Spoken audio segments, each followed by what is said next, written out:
Hallo ihr Lieben, ich begrüße euch zu einer neuen Folge. Heute arbeite ich auf einem Keilrahmen, einem quadratischen Keilrahmen. Der ist bereits grundiert, das seht ihr, aber ich möchte ihn einfach mit einer anderen Struktur versehen. Deswegen spachtel ich hier mein Gesso nochmal darüber.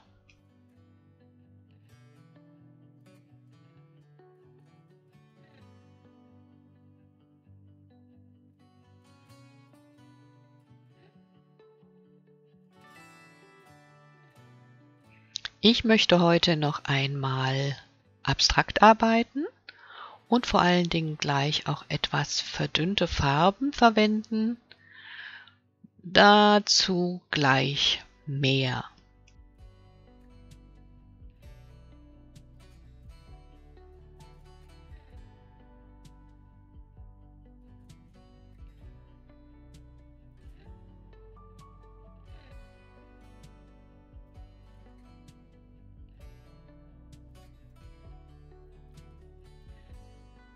Ja, ein bisschen Struktur kann bleiben, wie ihr seht, aber die Struktur spielt gleich bei den flüssigen Farben auch eine Rolle. Zunächst einmal muss das alles komplett trocknen.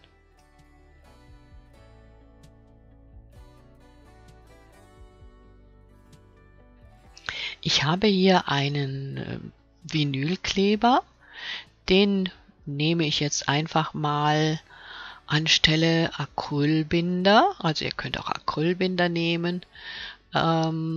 Diesen vermische ich mit etwas Wasser, weil er noch relativ dickflüssig ist. Hier kommt etwas Wasser dazu. Und anschließend natürlich meine Farbe. Dazu habe ich mir zwei verschiedene Blautöne ausgesucht.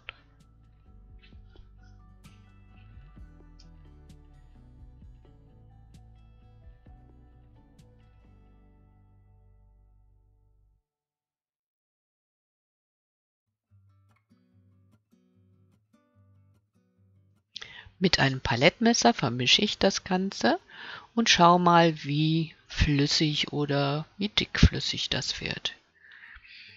Es erscheint mir noch etwas zu dickflüssig, also werde ich das Ganze noch mit mehr Wasser verdünnen.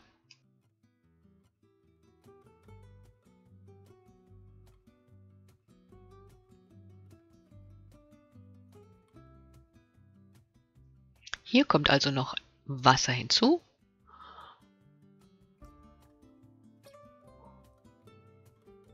Und nun kann ich das Ganze auf die Oberfläche gießen und mit einem Fensterwischer kann ich nun Strukturen erzeugen. Das kennt ihr auch aus anderen Videos.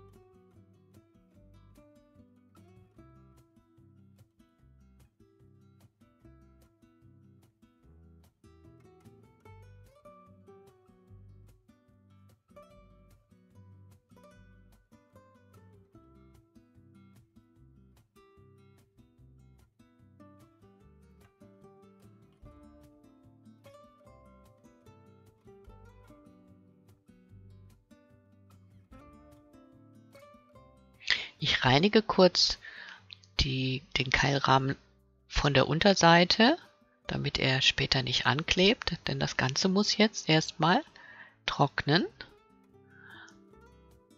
Bevor es aber trocknet, füge ich einfach von der blauen Farbe noch etwas mit dem Pinsel hinzu.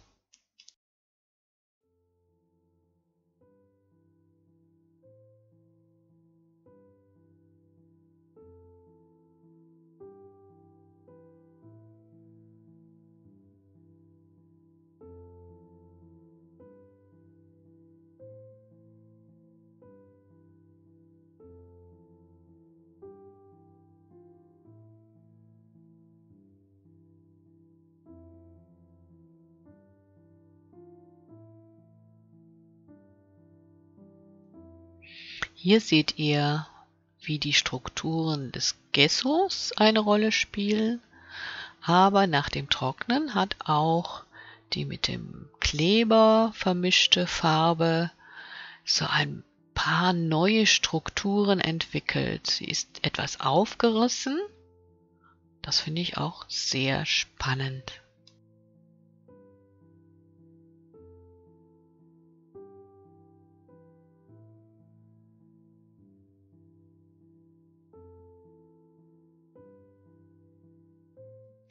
Sobald die blaue Farbe komplett trocken ist, mische ich mir eine neue flüssige Farbe. Diesmal einen, ja, was ist das für ein Ton? Eine Lachsfarbe.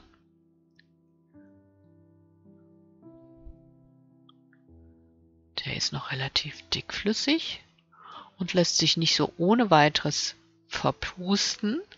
Ich helfe etwas mit dem Pinsel nach bei der Verteilung. Oder ich schwenke einfach meinen Keilrahmen hin und her und lasse die Form sich ausbreiten.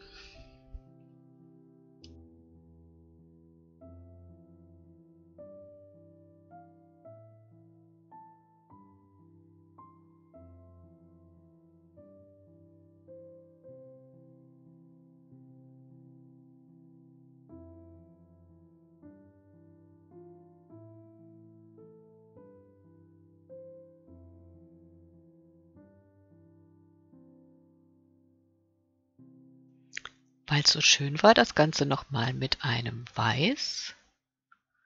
Und ich möchte, dass sich die beiden Farben auch miteinander vermischen.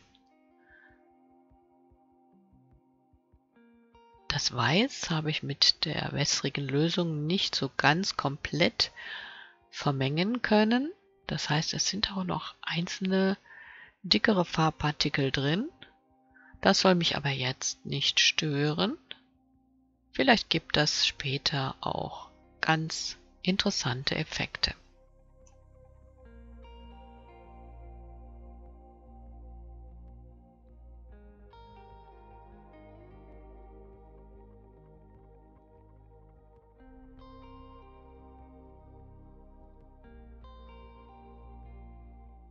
Dort, wo die Farbe schon trocken ist auf dem Untergrund, kann ich schon etwas weitermachen und habe mich entschlossen, das dunkle Blau etwas aufzuhellen. Es werden aber noch viele Schichten folgen, das werdet ihr sehen, und das Ganze wird sich weiterentwickeln.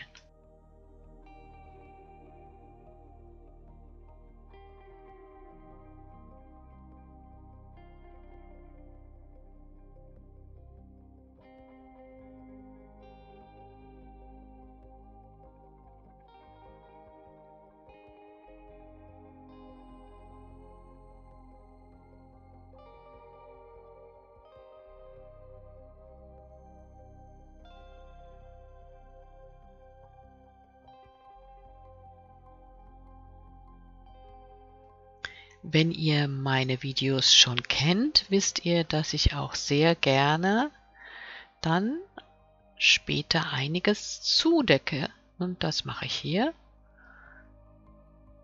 Ich kläre die Form, indem ich alles, was nicht dazugehört, zunächst einmal mit einer Farbe verdecke.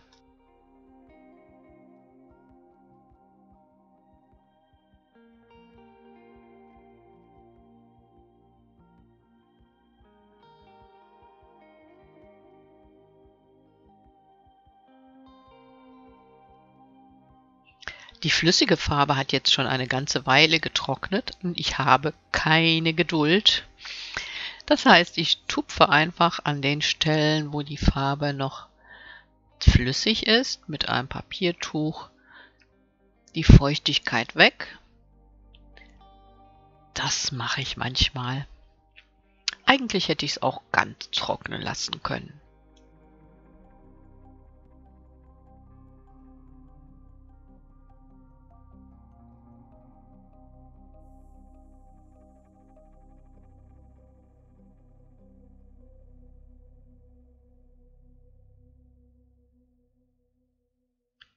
Jetzt, da alles trocken ist, kann ich die Flächen etwas besser definieren und die Farbe etwas kräftiger auftragen.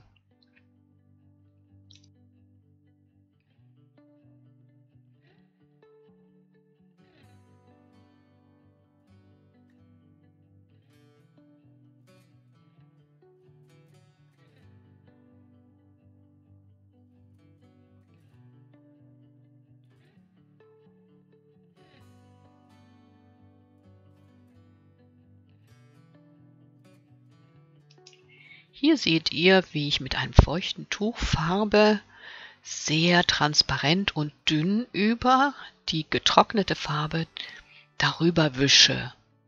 Das ist dann eine ganz zarte Lasur, die alle anderen Farben, die darunter liegen, auch mittönt.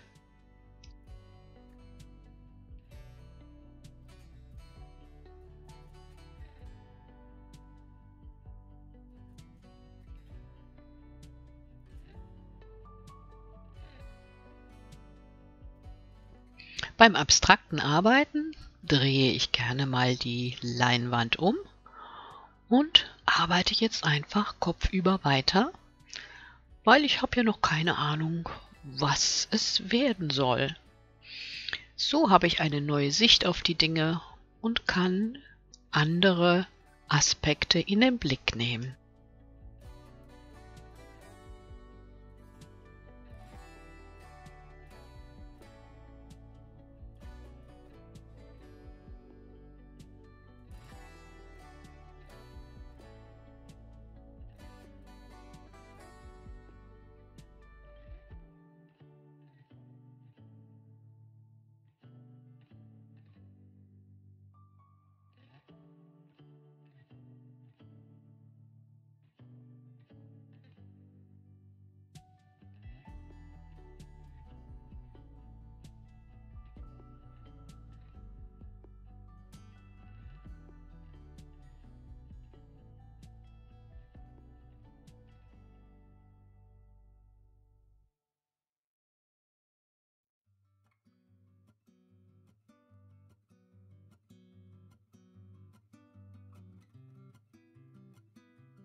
Die Musik unterstreicht eigentlich ganz schön mein Gefühl beim Malen an dieser Stelle.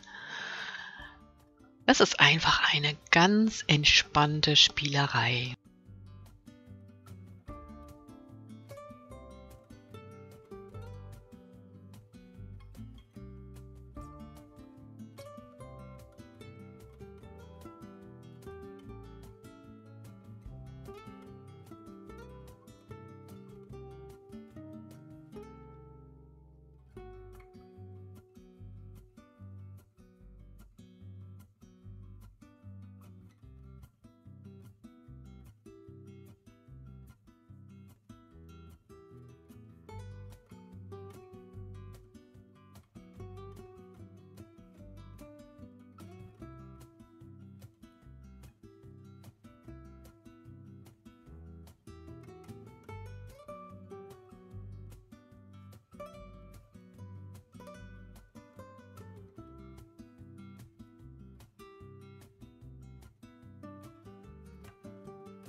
Im Laufe dieses Prozesses werde ich einige Formen betonen, dann auch nochmal die Farben teilweise etwas verändern, etwas deutlicher machen, etwas leuchtender oder etwas zurücknehmen. Das ist ein Prozess, der braucht manchmal ein paar Tage und ich hänge das Bild dann zwischendurch auf, schaue es mir an, bis ich dann weiß, wie es weitergehen soll.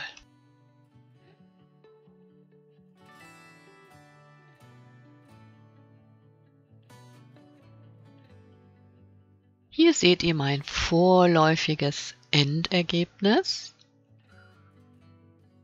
Nochmal die Strukturen.